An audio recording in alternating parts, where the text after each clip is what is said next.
تازہ ترین ویڈیوز کے لیے چینل کو سبسکرائب کر کے بیل آئیکن اور آل نوٹیفیکیشن پر کلک کریں تاکہ آپ کو ملے ہر خبر سب سے پہلے۔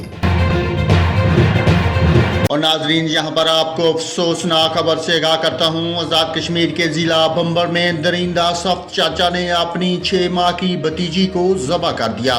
پولیس نے کارروائی کرتے ہوئے ملزم عبدالجلیل کو گھر کے قریب واقع مسجد سے گرفتار کر کے حوالات میں بند کر دیا۔ تفصیلات کے مطابق صفاقی کا یہ واقعہ بمبر کے نوائی علاقے موڑ صدابے پیش آیا، جہاں جنونی شخص نے اپنی کمسن بھتیجی کو بے رحمی سے قتل کر دیا۔ 24 سالہ ملزم عبدالجلیل نے اپنی حقیقی 6 ماہ کی بھتیجی کو ذبح کر کے اس کے سینے پر بھی کئی وار کیے۔ اسی دوران ملزم نے اپنی ماں کو بھی زخمی کر ڈالا۔